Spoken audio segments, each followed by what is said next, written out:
Welcome to LFC Transfer Hub, your ultimate source for all the latest Liverpool FC transfer news. On the other hand, Arne Slot press conference. Bournemouth win, Hoda tributes, Chiesa and more. Arne Slot described Liverpool's 4-2 victory over AFC Bournemouth as a great Premier League game and paid tribute to the powerful way supporters remembered Diogo Jota at Anfield. The Reds secured a dramatic 3 points from their opening top-flight fixture of 2025-26, which was their first competitive home match since the tragic passing of Jota and his brother, Andre Silva. A pair of late goals from substitute Federico Chiesa and Mohamed Salah ultimately earned the win, with the efforts coming in minutes 88 and 90+4, respectively. Hugo Ekitike had earlier scored on his league debut in the first half, while Cody Gakpo doubled the lead shortly after the halftime interval. Antoine Semenyo, however, produced a double for the visiting Cherries to leave the game level entering the final exchanges, before the late strikes by Chiesa and Salah. On how he sums up his emotions from the game. If you have half an hour, I can explain how I feel, but the main emotion should be how impressive and powerful the tribute for Diogo was. The banner the cop showed, The Way You'll Never Walk Alone, was sung, the way they sung for Diogo before the game, in the first minute, after 20 minutes, and at the end of the game. It was all so impressive and so powerful, and that is, I think, what my main emotion is after the game.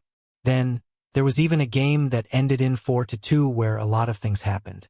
On a dramatic end with Chiesa getting on the score sheet. After the fans sung for him so many times during the game already and last season as well, I think it is very nice for him to give them something in return. And that's definitely what he did today. It was an unbelievable atmosphere in the final minutes. I thought winning the league here would always be more special than winning a home game against Bournemouth, but the last 6 or 7 minutes, wow. Wow. How impressive that was. Great game, 3 teams involved in a great game. You'll ask me why 3. Of course, Bournemouth and us playing full gas for 96 minutes or even longer, 99 I think, and the referee that just kept the game going and didn't blow his whistle every single time for every small thing. I think it was a great game to watch. In the end we won it, so that helps for my emotions, but I think this is what you would like to see. I have said many times last season about our Paris Saint-Germain game, and we can't compare a last 16 game with the first game of football of the season in the Premier League in terms of importance. But it was similar. Both teams, all in, high intensity, never gave up both teams, and then get a game like this with a good referee, by the way. On whether Chiesa's future is at Liverpool. As long as he is here, he is definitely at Liverpool, and I have no reason to believe something is going to change. He's had a hard time last season, getting his match fitness ready. Unfortunately for him, he missed out on our Asia tour as well, so then you miss quite a lot, but not only him, Joe Gomez the same, and we've lost Connor Bradley. So, all my substitutions were also related to players who probably couldn't go for 90 minutes. Federico, when we needed him, I brought him in. At 2-2 you need your number 9, we brought him in and he delivered, and that's always positive for your future at the club. On why he thinks supporters have taken to Chiesa so well, that's difficult for me to tell you because although I am also a fan of this club, I am never standing on the cop and I don't come up with these songs. The only thing I can come up with maybe is that Federico had a great history. He was a big player deciding to go from Italy to England. You don't see it that much, players from Italy going to England. I don't know.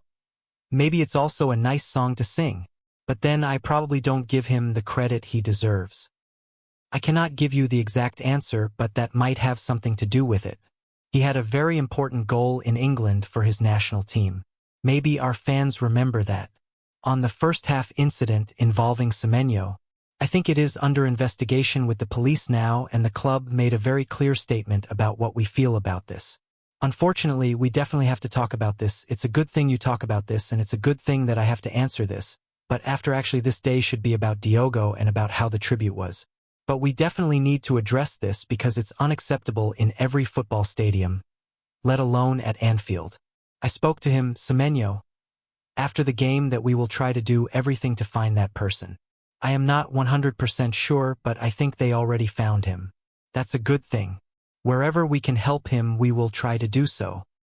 Big credit to him. If something happens like this and you can perform so well in the second half, then he's not only a great player, because that I can see, with how fast he is, but he is also very strong mentally. if something like that happened, and to get such a second-half performance that sums up him as a person and him as a player. But, again, it's unacceptable in football in general, let alone at Anfield. On how Salah is feeling after his reaction at full-time, I am not sure because I didn't ask him. I actually didn't want to go in after the game because I found it so special how our fans reacted today and how they kept on singing at the end of the game for Diogo. I think the whole day and the whole game is, every time you think you cannot expect more from Liverpool fans, they top this or they overperform. Again, what a tribute, and I think Mo felt after the game how special that was, and probably he felt the emotion. We all knew his family is here, his wife is here, and his children are here. For them it might be special to hear how much he is loved over here and with the fans and the banner and what they did. But we also feel the emotions of how much grief they still have. That mixed emotions maybe led to Mo being emotional, and I think I felt the same without being in tears, but I definitely felt the same emotions. On Bournemouth's 2 goals and what went wrong in those moments, not a lot. Normally you can complain about our players not sprinting back hard enough, but they did. The only thing you need to do better, but it's in an ideal world, is where do you lose the ball? The first ball, there is something I can say about that. Losing the ball with a trick if you're 2-0 up is not necessary. Maybe if you're 1-0 down or you really need a goal and you want to force something. But in that moment I think it's not the way to lose the ball like Dominic Szoboszlai did. The second goal, we are a team that likes to attack. We are a team that wants to score goals.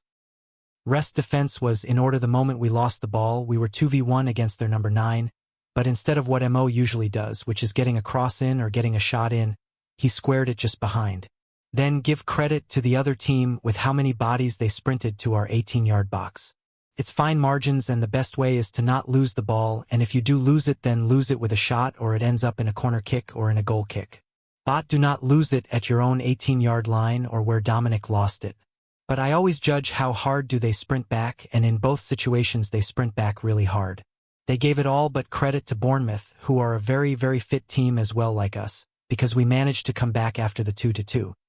On the other hand, Hugo Ekitike, we showed our mentality, and I want to do even more. Hugo Ekitike hailed Liverpool's mentality on the opening night after they dramatically saw off AFC Bournemouth 4-2 at Anfield. The summer signing had put the reigning Premier League champions ahead before the break on Friday with a cool, close-range finish. His first home goal for the club. Ekitike then teed up Cody Gakpo to double the lead, though it was wiped out by a pair of Antoine Semenyo finishes for the visitors. A rousing finale ensued, however, and Arne Slot's team secured 3 points to begin their title defense courtesy of cop-in strikes by Federico Chiesa and Mohamed Salah. On how pleased he was with his Premier League debut. Obviously, I think it was a good performance. I could do better. But the most important thing tonight is the win and the mentality we showed. We wanted to win for the people who came tonight and for Diogo, and I think that's what we did, so I'm happy for everybody. On the areas he's working on to improve, I have so many things to do better to help the team as much as I can. I can do a lot of things, and I think I would get better and do even more for this team. On what Slot has asked him to do, and if it's natural for him to drop deeper at times. Yeah, I think it's natural. I also changed my way to play here because I think it's also different football with more intensity. The defenders are stronger and we have tight space here. I had so much more space in Germany. That's why I try to come, link and go, try to run behind. But we have to find the way to succeed with the details because it's not enough to be good anymore and we just have to get better. On his goal, I attracted the defender, I came to link up and I was a bit lucky with the touch, the ball came back to me. At the end it's an easy goal, but I have to stay calm in front of the goal and just do my job, so keep going. On being involved in Liverpool's build-up play, including the assist for Gakpo's goal, I try to think before the defenders and to read the game. To know what the other players around me are going to do. I knew the defenders like to come and press me, so I know at my back or on the side I will have space. I just attracted him and I knew Cody will be there. The special, he's really good when he comes inside with his right foot. I went and it made a difference, so I'm happy for him. On his first impressions of the Premier League, it's a dream. I always dreamed to play here in the Premier League, so I just enjoy every minute. It's an amazing stadium. The fans at the end when it was at 2-2, they pushed so much. Even on the bench, I enjoyed it. I wanted to be in the crowd. It's just amazing. But it's the first game. We have so much to do to get better and to reach our goals. On the other hand, win a Liverpool shirt signed by Giovanni Leone. The prize for our latest giveaway is a Liverpool shirt signed by Giovanni Leone. The Italian centre-half completed his transfer to the Reds from Parma on Friday and then added his autograph to an Adidas jersey that's now up for grabs.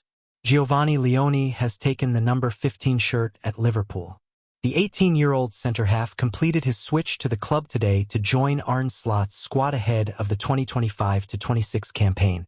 And the Italy youth international has chosen to wear the number 15 jersey for the Reds. I chose the number 15 because when I debuted as a pro, I had this and I want to keep it with me, Leone explained. The number has been previously worn at Liverpool in the Premier League era by the likes of Patrick Berger, Peter Crouch, Jamie Redknapp and Daniel Sturridge. It had been vacant at the Reds since the departure of last incumbent Alex Oxlade-Chamberlain in 2023. Thanks for watching. Like and comment and subscribe.